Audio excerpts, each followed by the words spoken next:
يا أيها الذين آمنوا اتقوا الله حق تقاته ولا تموتن إلا وأنتم مسلمون. أعوذ بالله السميع العليم من الشيطان الرجيم.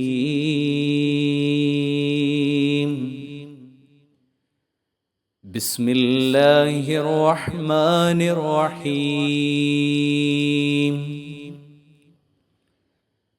ألم تر أن الله يزجي سحابا ثم يؤلف بينه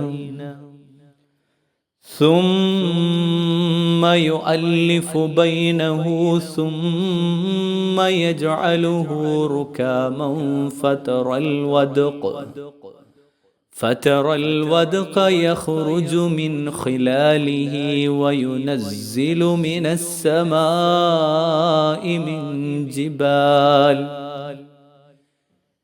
فيها من برد فيصيب به من يشاء ويصرفه عن من يشاء يكاد سنا برقه يذهب بالأبصار يقلب الله الليل والنهار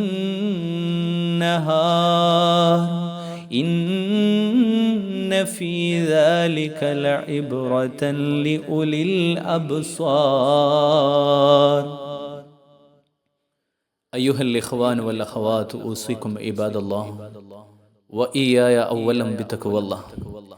إن أريد إلا الإصلاح ما استطعت وما توفيقي إلا بالله عليه توكلت وإليه أنيب. ഏറെ ആദരണീയരായ സത്യവിശ്വാസികളെ, വിശ്വാസിനികളെ, അല്ലാഹു സുബ്ഹാനഹു വ തആലയുടെ വിധിവിലക്കുകൾ ജീവിതത്തിൽ പരമാവധി ശ്രദ്ധിച്ച് മുത്തഖീങ്ങളായി ജീവിക്കണമെന്ന് നമ്മെ എല്ലാവരെയും ഗൗരവപൂർവം ഓർമ്മപ്പെടുത്തുകയാണ്, വസിയ്യത്ത് ചെയ്യുകയാണ്. ദയാപരനായ റബ്ബ് അവന്റെ ഇഷ്ടദാസന്മാരിൽ ഉൾപ്പെടുത്തി നമ്മെ ഏവരെയും അനുഗ്രഹിക്കുമാറാവട്ടെ. സഹോദരങ്ങളെ, പരിശുദ്ധ ഖുർആൻ അവതരിപ്പിക്കപ്പെടുന്ന ഒരു കാലം, അവിടുത്തെ ജനങ്ങൾ, അവിടുത്തെ ജീവിത സാഹചര്യങ്ങൾ, അതൊക്കെ നമുക്ക് അറിയാം. ശാസ്ത്രീയമായോ വൈജ്ഞാനികമായോ യാതൊരു തരത്തിലുമുള്ള മുന്നേറ്റങ്ങളും ഇല്ലാത്ത ഒരു കാലഘട്ടമായിരുന്നു അത്. മാത്രവുമല്ല, ഈ ഖുർആനിന്റെ ആദ്യ കേൾവിക്കാരനായ മുഹമ്മദ് റസൂലുള്ളാഹി സ്വല്ലല്ലാഹു അലൈഹി വസല്ലം, ആ പ്രവാചകനെ കുറിച്ച് ഖുർആൻ പറയുന്നത് നബിയിൽ ഉമ്മി, ദ ഇല്ലിറ്ററേറ്റ് പ്രൊഫറ്റ്, നിരക്ഷരനായ പ്രവാചകൻ എന്നാണ്. ആ റസൂലുള്ള ഖുർആനിന്റെ ഓരോ ആയത്തുകളും ഓതി കേൾപ്പിച്ച ആദ്യത്തെ ഖുർആനിന്റെ ശ്രോതാക്കളും അവരും ഈ പറഞ്ഞതുപോലെ വലിയ ശാസ്ത്രീയ അവബോധമുള്ള, ശാസ്ത്ര അവബോധമുള്ള ആളുകളൊന്നുമായിരുന്നില്ല. ആ കാലത്ത് അവതരിപ്പിക്കപ്പെട്ട ഖുർആനിന്റെ വചനങ്ങൾ പിന്നീട് പലപ്പോഴും മനുഷ്യനെ അത്ഭുതപ്പെടുത്തുന്നത് ചരിത്രത്തിൽ നമ്മൾ കാണുന്നു. ഖുർആൻ എപ്പോഴും മനുഷ്യനോട് ആവശ്യപ്പെടുന്ന ഒരു കാര്യം, അവന്റെ ചുറ്റും ഒന്ന് കണ്ണോടിച്ചാൽ അവൻ കാണുന്ന അനേകായിരം അത്ഭുതകരമായിട്ടുള്ള പല പ്രതിഭാസങ്ങളും, പല സംഭവങ്ങളും, പല വസ്തുക്കളും, അതിനെയൊക്കെ ഒന്ന് കണ്ണു തുറന്ന് കൽബ് തുറന്നൊന്ന് നോക്കിയാൽ, അതിനെക്കുറിച്ചൊന്ന് ചിന്തിച്ചാൽ, കണ്ണിന് മുന്നിൽ കാണുന്ന ഈ വസ്തുക്കളെ കുറിച്ച് ചിന്തിക്കേണ്ടതുപോലെ ചിന്തിച്ചാൽ അവന് കണ്ണിന് കാണാത്ത അള്ളാഹുവിനെ കുറിച്ചും സ്വർഗത്തെക്കുറിച്ചും നരകത്തെക്കുറിച്ചുമെല്ലാമുള്ള വിശ്വാസത്തെ ദൃഢീകരിക്കാൻ കഴിയും എന്നുള്ളതാണ്. ചിന്തിക്കാത്ത മനുഷ്യരെക്കുറിച്ച്, ആലോചനയില്ലാത്ത മനുഷ്യരെക്കുറിച്ച് ശർറുദ്ദവാബ്, ജീവികളിൽ ഏറ്റവും മോശമായവർ എന്നാണ് ഖുർആനിന്റെ പ്രയോഗം. ഒരു വിശ്വാസിയെ സംബന്ധിച്ചിടത്തോളം, ഒരു മുഅ്മിനിനെ സംബന്ധിച്ചിടത്തോളം ആലോചനയില്ലാത്ത, ചിന്തയില്ലാത്ത ജീവിതം അഭിലഷണീയമല്ല. ഖുർആൻ പറയുന്നു, മുഅ്മിനീങ്ങളുടെ ലക്ഷണമായി, അവരുടെ ഉത്തമ ലക്ഷണമായി പറയുന്ന പ്രധാനപ്പെട്ട ഒന്ന്, അവർ ചിന്താശേഷിയുള്ളവരാണ്, ചിന്തിക്കുന്നവരാണ്. നേരത്തെ സൂചിപ്പിച്ചതുപോലെ അന്ധമായി വിശ്വസിക്കാൻ നമ്മളോട് ആവശ്യപ്പെടുന്നില്ല. ഇങ്ങനെ ഒരു പടച്ചവന്റെ അസ്തിത്വത്തെക്കുറിച്ച് ബോധ്യപ്പെട്ട് വിശ്വാസത്തെ ദൃഢീകരിക്കാനാണ്, ചിന്തിക്കാൻ വേണ്ടി നമ്മളോട് അല്ലാഹു ആവശ്യപ്പെടുന്നത്. അത് ദൈനംദിന ജീവിതത്തിൽ നമ്മൾ കാണുന്ന പലതിനെക്കുറിച്ചും ചിന്തിക്കാൻ അല്ലാഹുവിന്റെ കൽപ്പന.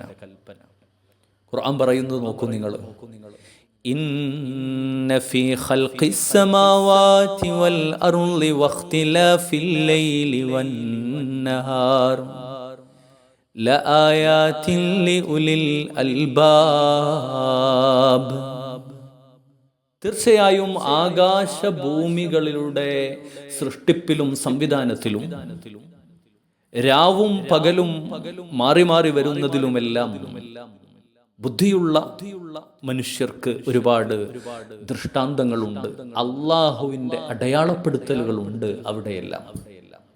എന്താണ് ഇതിനെക്കുറിച്ചെല്ലാം നമ്മൾ ചിന്തിക്കുമ്പോൾ, എന്തിനാണ് സൂര്യൻ, എങ്ങനെയാണ് സൂര്യൻ ഉണ്ടായത്, ആകാശം എന്താണ്, ആകാശത്തിൽ എന്തെല്ലാം സംഭവ വികാസങ്ങൾ നടക്കുന്നുണ്ട്, മഴ എങ്ങനെയാണ് പെയ്തുകൊണ്ടിരിക്കുന്നത്, ആ മഴമേഘങ്ങൾ എങ്ങനെയാണ് രൂപപ്പെടുന്നത്, ഇങ്ങനെ ചിന്തിക്കാൻ ഒരുപാട് കാര്യങ്ങൾ നമുക്കുണ്ട്. അതെല്ലാം ചിന്തിക്കുമ്പോൾ മനുഷ്യനെത്തുക, അവൻ്റെ ചുറ്റും കണ്ണോടിച്ചാൽ അവൻ കാണുന്ന ഈ കാഴ്ചകളിലേക്കൊക്കെ ഒന്ന് ഹൃദയം തുറന്ന് ഒന്ന് ചിന്തിച്ചാൽ അവനെത്തുക അള്ളാഹുവിലേക്കാണ്. ആ ആയത്തിന്റെ അവസാന ഭാഗത്ത് പറയുന്നത് നിങ്ങൾ നോക്കൂ, റബ്ബനാ മാ ഖലഖ്ത ഹാദാ ബാതിലാ സുബ്ഹാനക ഫഖിനാ അദാബൻ നാർ. ആകാശത്തേക്ക് നോക്കിയാൽ, നക്ഷത്രങ്ങളെ കണ്ടാൽ, സൂര്യനെ കണ്ടാൽ, ചന്ദ്രനെ കണ്ടാൽ, മഴ പെയ്യുന്നത് കണ്ടാൽ, മണ്ണ്, കല്ല്, പർവ്വതങ്ങൾ, പുഴകൾ, അരുവികൾ, പലതരത്തിലുള്ള ജീവജാലങ്ങൾ, പറവകൾ, സസ്യലതാദികൾ, ഇതിനൊക്കെ കാണുമ്പോ മനുഷ്യന് ബോധ്യമാണ്, റബ്ബനാ മാ ഖലഖ്ത ഹാദാ ബാതില, പടച്ചോനെ ഇതൊന്നും നീ വെറുതെ സൃഷ്ടിച്ചതല്ല. പിന്നീട് അവൻ എത്തിച്ചേരുന്ന എവിടേക്കാ, അവന്റെ കണ്ണിന്റെ മുന്നിൽ കണ്ട ഈ അത്ഭുത പ്രതിഭാസങ്ങളുടെ എല്ലാം പിന്നിൽ ഒരു മഹാശക്തിയുണ്ടെന്നും അവൻ സംവിധാനിച്ചിരിക്കുന്ന ഒരു ലോകം മനുഷ്യന് നേരിടേണ്ടതുണ്ട് എന്നുമുള്ള ബോധ്യത്തിലേക്ക് മനുഷ്യൻ എത്തുകയാണ്. എന്നിട്ട് അവസാനം അവൻ പറയുന്നത് നോക്കൂ, സുബ്ഹാനക, നീ എത്ര പരിശുദ്ധനാണ്, ഫഖിനാ അദാബന്നാർ, ഞങ്ങളെ അദാബന്നാറിൽ നിന്ന്, നരകശിക്ഷയിൽ നിന്ന് നീ രക്ഷിക്കണേ. അപ്പൊ കൺമുന്നിൽ കണ്ട അത്ഭുതങ്ങളിലൂടെ കണ്ണിന്റെ മുന്നിൽ കാണാത്ത നരകത്തെക്കുറിച്ചുള്ള വിശ്വാസം അവന് പൂർണ്ണ ബോധ്യമാവുകയാണ്. അങ്ങനെ ചിന്തിക്കാൻ എന്തെല്ലാം അത്ഭുത പ്രതിഭാസങ്ങൾ. വാനലോകത്ത് നിന്ന് മഴത്തുള്ളികൾ, മഴനൂലുകൾ ഈ ഭൂമിയെ പുണരാൻ വെമ്പിക്കൊണ്ട് ഭൂമിയിലേക്ക് പെയ്തിറങ്ങുമ്പോൾ മനുഷ്യനും സസ്യലതാദികൾക്കും പറവകൾക്കുമെല്ലാം മനസ്സിനും ശരീരത്തിനും കുളിർമയേകിക്കൊണ്ട് ആകാശലോകത്ത് നിന്ന് പെയ്തിറങ്ങുന്ന ആ മഴത്തുള്ളികൾ, അത് കാണുമ്പോ മനുഷ്യന്റെ ചിന്ത, വിശ്വാസിയുടെ ചിന്ത കടന്നു പോകേണ്ടത് ഈ മഴ എങ്ങനെ ഉണ്ടാവുന്നു. 14 നൂറ്റാണ്ടുകൾക്ക് മുൻപ് ഒരു മരുപ്പറമ്പിൽ തീർത്തും ഊശ്വരമായ നിർജീവമായി കിടക്കുന്ന ഒരു മരുഭൂമിയിൽ ജീവിച്ച മനുഷ്യന്മാർ, ആ മനുഷ്യന്മാർക്ക് അപൂർവമായി വല്ലപ്പോഴും ലഭിക്കുന്ന മഴത്തുള്ളികൾ, അതിനെ കാത്തിരിക്കുന്ന വേഴാമ്പലുകളെ പോലെ ജീവിക്കുന്ന മനുഷ്യന്മാർക്കിടയിൽ നിന്നാണ് ഒരു മനുഷ്യൻ റസൂലുള്ളാഹി സ്വല്ലല്ലാഹു അലൈഹി വസല്ലം എമ്പാടും ആയത്തുകൾ വളരെ മനോഹരമായി മഴയെക്കുറിച്ച് പറഞ്ഞത്.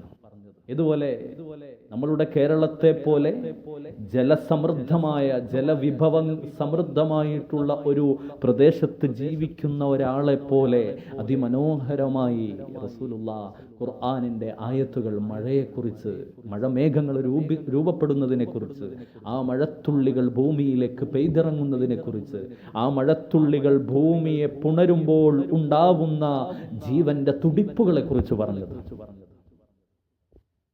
ഇന്ന് ആധുനിക കാലത്ത് ക്ലൗഡ് ക്ലാസിഫിക്കേഷൻ, അതായത് കാർമേഘങ്ങളുടെ വർഗീകരണം നടക്കുന്ന ഒരു കാലത്താണ് നമ്മൾ ജീവിക്കുന്നത്.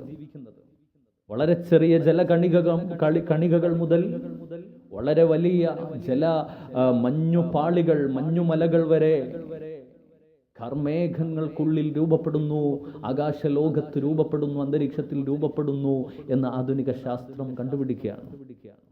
പല ഭാഗങ്ങളിൽ ചിന്നിച്ചിതറിക്കിടക്കുന്ന ജലകണികകളെ, ആ ബാഷ്പീകരിച്ചു നിൽക്കുന്ന ആ ജലകണികകളെ കാറ്റ് ഒന്നിപ്പിച്ചു ചേർത്ത് കാർമേഘം രൂപപ്പെടുന്നതിനെ കുറിച്ച് ഖുർആൻ വളരെ മനോഹരമായിട്ട് പറയുന്നുണ്ട്.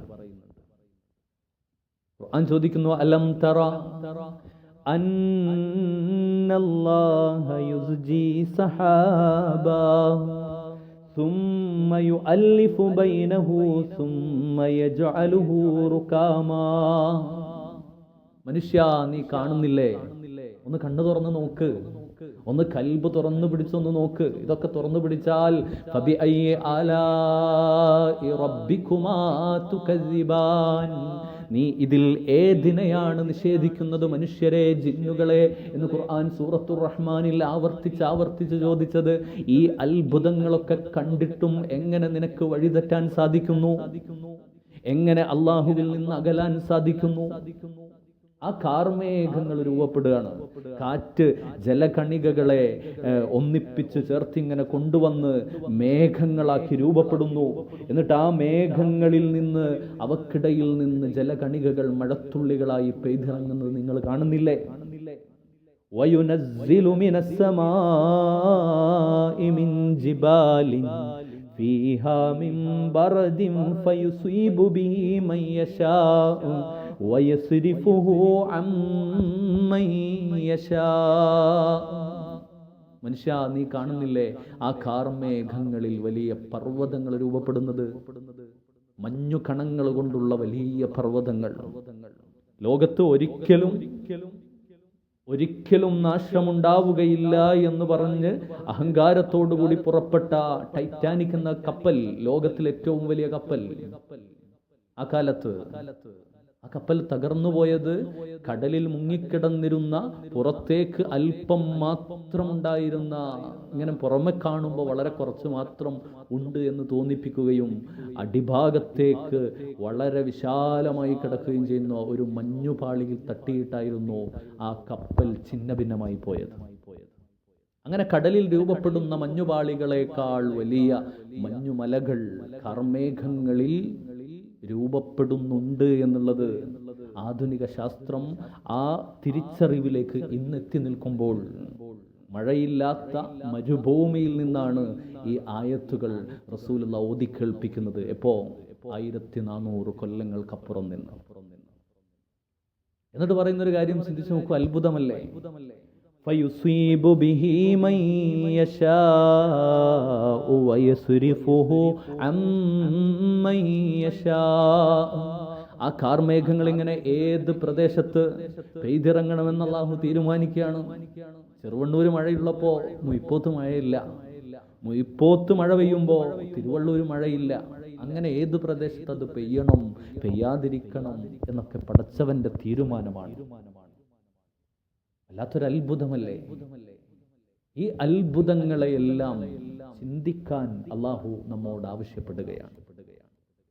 മഴയ്ക്ക് 2 ഭാവങ്ങളാണുള്ളത്. നിങ്ങൾ ചിന്തിച്ചു നോക്കൂ, റസൂലുള്ളാഹി മഴ കണ്ട് ഏറ്റവും കൂടുതൽ ആനന്ദിച്ച ഒരാളാണ് റസൂലുള്ളാഹി. ആദ്യ മഴ പെയ്യുമ്പോൾ, പുതുമഴ പെയ്യുമ്പോൾ ആ മഴയത്തിറങ്ങി കുളിക്കാനും അത് നനയാനും കൊതിച്ചിരുന്ന റസൂലുള്ളാഹി സ്വല്ലല്ലാഹു അലൈഹി വസല്ലം. എന്നാൽ അതേ പ്രവാചകൻ തന്നെ ചില മഴ കാണുമ്പോൾ, കാറ്റ് കാണുമ്പോൾ അങ്ങോട്ടും ഇങ്ങോട്ടും ഉത്കണ്ഠാകുലനായി നടക്കുന്നത് ആയിഷ റളിയല്ലാഹു അൻഹ കാണുകയാണ്. റസൂലുള്ളാഹിനോട് ആയിഷ റളിയല്ലാഹു അൻഹ ചോദിക്കുകയാണ്, എന്താ നബിയേ ഇത്? റസൂലുള്ള പറയുന്നു, ആയിഷ, മഴയുടെ സൗമ്യഭാവം എന്നെ വല്ലാതെ ആനന്ദിപ്പിക്കുന്നതോടൊപ്പം തന്നെ ആ മഴ, കാറ്റ്, ഒരു മന്ദമാരുതൻ അതൊരു കൊടുങ്കാറ്റായി മാറുമോ എന്ന മഴയുടെ, കാറ്റിന്റെ രൗദ്രഭാവങ്ങൾ എന്നെ വല്ലാതെ ഭയപ്പെടുത്തുന്നുമുണ്ട്. പടച്ചോൻ ചോദിക്കുന്നുണ്ടല്ലോ, നിങ്ങളുടെ മുൻഗാമികളെ അള്ളാഹു ഭൂമിയിലേക്ക് ആഴ്ത്തിക്കളഞ്ഞതും ഒരു മഴയിലൂടെ അല്ലെങ്കിൽ ഒരു ഇടിമിന്നലിലൂടെ എല്ലാം അവർക്ക് നേരിടേണ്ടി വരുന്ന അവരുടെ അന്ത്യനിമിഷങ്ങളെക്കുറിച്ചുമെല്ലാം ഖുർആൻ ഒരുപാട് സമൂഹങ്ങളെ മുൻനിർത്തി അവരുടെ ചരിത്രങ്ങൾ പഠിപ്പിച്ച് നമുക്ക് കാണിച്ചു തരുന്നുണ്ട്. അള്ളാഹു ചോദിക്കാൻ, നിങ്ങൾ നിർഭയരായിരിക്കുകയാണോ? ഭൂമി നിങ്ങളെയും കൊണ്ട് കളയുന്നതിനെ കുറിച്ചോ അല്ലെങ്കിൽ ആകാശത്ത് നിന്ന് ഒരു അടര് നിങ്ങളുടെ മേൽ പതിക്കുന്നതിനെ കുറിച്ചോ നിങ്ങൾക്ക് ഭയമില്ലേ? നിങ്ങൾ നിർഭയരായിരിക്കുകയാണോ എന്ന് ഖുർആനിലെ അള്ളാഹുവിന്റെ ചോദ്യം നമ്മളോട്. അല്ലാഹു സുബ്ഹാനഹു വ തആല മഴ നമുക്ക് അനുഗ്രഹമാണ്. ആ മഴ തന്നെ, വെള്ളം തന്നെ, രൂപമില്ലാത്ത, നിറമില്ലാത്ത, എന്നാൽ മനുഷ്യകുലത്തിന്റെ അല്ല, ഈ ഭൂമിയുടെ, ഈ പ്രപഞ്ചത്തിന്റെ തന്നെ നിലനിൽപ്പിന് ആധാരമായിട്ടുള്ള വെള്ളം, അത് അനുഗ്രഹമാണ്. നൂഹ് നബി അലൈഹിസ്സലാമിന്റെ ഉമ്മത്തിനോട് അല്ലാഹു സുബ്ഹാനഹു വ തആല അവിടെ പറയുന്നുണ്ട്, നൂഹ് നബി അലൈഹിസ്സലാം അവരോട് ആവശ്യപ്പെടുന്നു,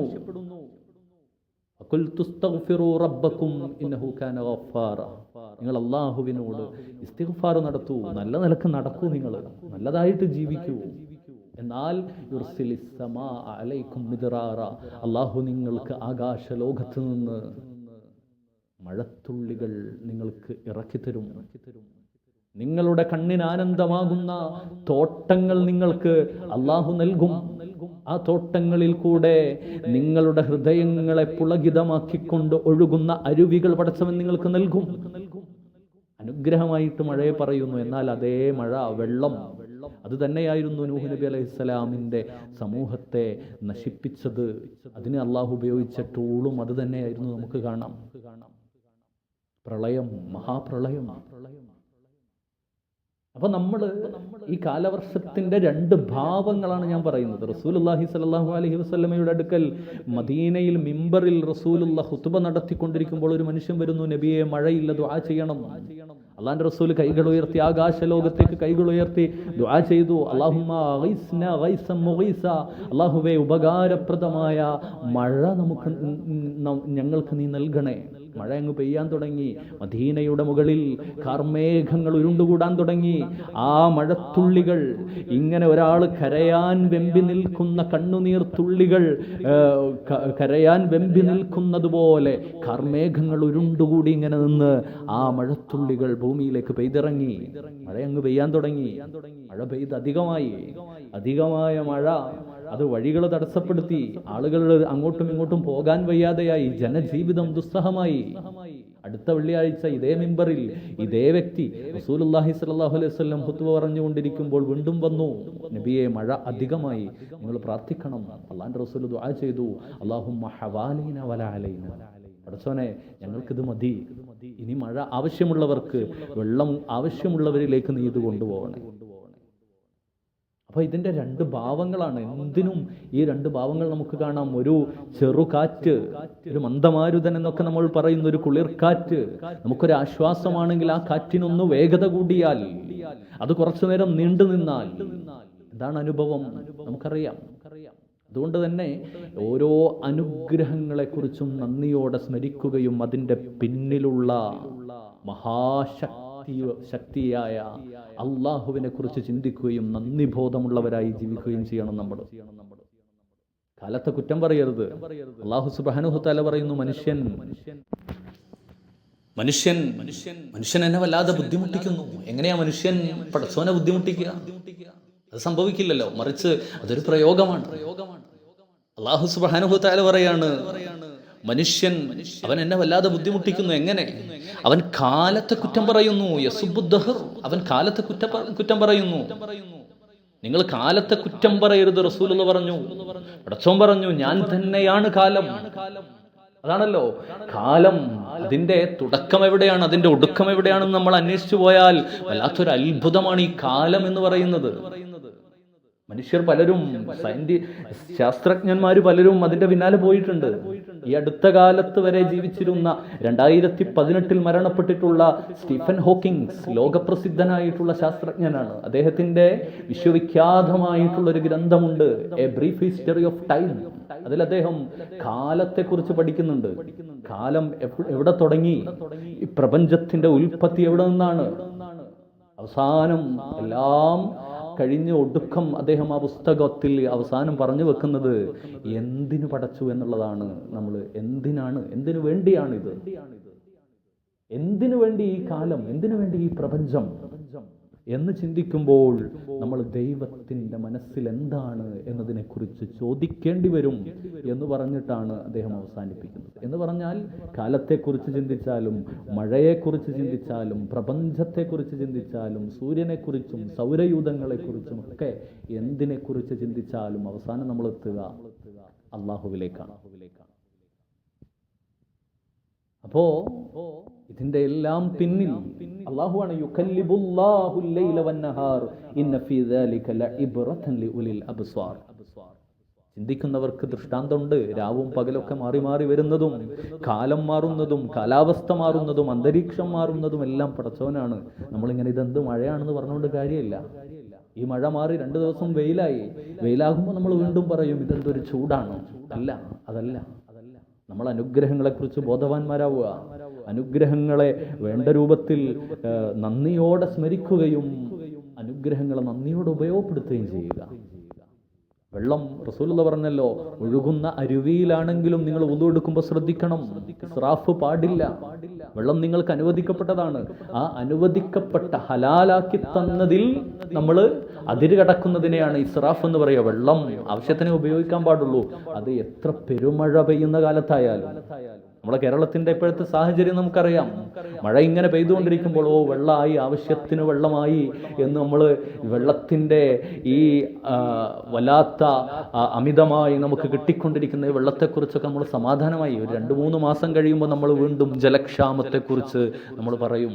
വെള്ളം സമ്പത്താണ്, അതിനെ ഉപയോഗപ്പെടുത്തേണ്ട വിധത്തിൽ ഉപയോഗപ്പെടുത്തണം. നന്ദിയോടെ അള്ളാഹുവിനെ ഓർക്കണം. അള്ളാഹു സുബ്ഹാനഹു വ തആല നമ്മെല്ലാം അനുഗ്രഹിക്കുമാറാവട്ടെ.